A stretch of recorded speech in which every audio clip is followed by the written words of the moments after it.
जय श्री कृष्णा।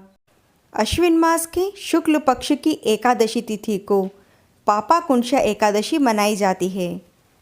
पापाकुंशा का अर्थ होता है पापों से मुक्ति। पुराणों के अनुसार इस दिन भगवान विष्णु की पूजा करने से मन की शुद्धि होती है। कहा जाता है कि महाभारत काल में स्वयं भगवान श्री कृष्ण ने धर्मराज युधिष्ठिर जी को इस एकादशी का महत्व बताया था और कहा था कि इस एकादशी के दिन जो भी कोई सच्चे मन से इसका व्रत रखेगा उसके सभी पाप नष्ट हो जाएंगे। आइए सुनते हैं पापाकुशा एकादशी की व्रत कथा को। एक बार महाराज युधिष्ठिर भगवान श्री कृष्ण से कहते हैं, हे प्रभु, अश्विन मास के शुक्ल पक्ष की एकादशी का क्या नाम है तथा इसका व्रत करने से कौन कौन से फल मिलते हैं, सो सब कृपा पूर्वक कहिए। तब भगवान श्री कृष्ण ने कहा, हे राजन, अश्विन माह के शुक्ल पक्ष की एकादशी का नाम पापाकुंशा है। इसका व्रत करने से मनुष्य के समस्त पाप दूर हो जाते हैं। इस एकादशी के दिन मन वांछित फल प्राप्ति के लिए विष्णु भगवान की पूजा करनी चाहिए।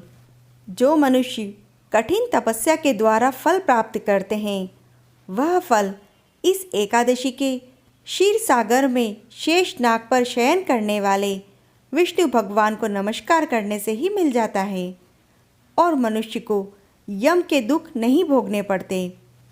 जो मनुष्य शंख चक्रधारी विष्णु भगवान की शरण में जाते हैं, उन्हें यम की यातना नहीं मिलती। जो पापी मनुष्य अनायास ही इस एकादशी के व्रत को करते हैं, उन्हें यम के दुख नहीं मिलते। जो विष्णु भक्त शिव भगवान की निंदा करते हैं या शिव भक्त विष्णु भगवान की निंदा करते हैं, दोनों नरक को जाते हैं। 1000 अश्वमेध यज्ञ और राजसूय यज्ञ का फल इस एकादशी के व्रत के 16वें हिस्से के फल के बराबर भी नहीं है। अर्थात एकादशी व्रत के समान संसार में अन्य कोई व्रत नहीं है। इस एकादशी के समान विश्व में कोई ऐसी पवित्र तिथि नहीं है। जो मनुष्य इस एकादशी का व्रत नहीं करते, उन्हें पाप घेरे रहते हैं। इस एकादशी का व्रत करने से मनुष्य को स्वस्थ और सुंदर स्त्री तथा धन धान्य मिलता है। जो मनुष्य इस एकादशी के व्रत में रात्रि को जागरण करते हैं, उन्हें बिना रोके ही स्वर्ग मिलता है। जो मनुष्य इस एकादशी का व्रत करते हैं, उनके मातृपक्ष के 10 पुरुष, पितृपक्ष के 10 पुरुष और स्त्री पक्ष के 10 पुरुष विष्णु का रूप धारण करके सुंदर आभूषणों से युक्त होकर गरुड़ पर सवार होकर विष्णु लोक को जाते हैं। जो मनुष्य अश्विन मास के शुक्ल पक्ष की पापाकुंशा एकादशी का विधि पूर्वक व्रत करते हैं, उन्हें परलोक मिलता है। आइए सुनते हैं इसकी कथा को। प्राचीन काल में विंध्य पर्वत पर क्रोधन नामक बहेलिया रहता था। वह बहुत ही क्रूर स्वभाव का था।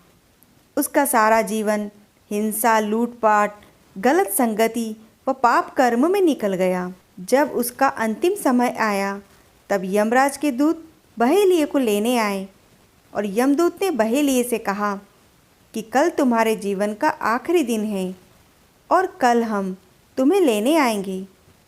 यह बात सुनकर बहेलिया बहुत भयभीत हो गया और महर्षि अंगिरा के आश्रम में पहुंचा। महर्षि अंगिरा के चरणों में गिरकर प्रार्थना करने लगा, हे ऋषिवर, मैंने जीवन भर पाप कर्म किया है। कृपा करके आप कोई ऐसा उपाय बताएं जिससे मेरे सारे पाप मिट जाएं और मुझे मोक्ष की प्राप्ति हो। उसके निवेदन पर महर्षि ने उसे अश्विन शुक्ल एकादशी पापाकुंशा एकादशी का व्रत करने को कहा। महर्षि अंगिरा के कहे अनुसार बहेलिये ने इस व्रत को किया और किए गए सभी पापों से वह छूट गया। इस व्रत पूजन के बल से बहेलिया भगवान विष्णु के लोक को गया। जब यमराज के दूत ने इस चमत्कार को देखा, तो वह बहेलिये को बिना लिए ही यमलोक लौट गया। भगवान श्री कृष्ण ने कहा, हे राजन, जो मनुष्य धर्म करते हैं उन्हें सुख मिलता है और जो अधर्मी हैं उन्हें दुर्गति भोगनी पड़ती है। इसी प्रकार की कथाओं का आनंद लेने के लिए आप इस चैनल को सब्सक्राइब जरूर करें और इस कथा को लाइक व शेयर करें। जय श्री कृष्णा।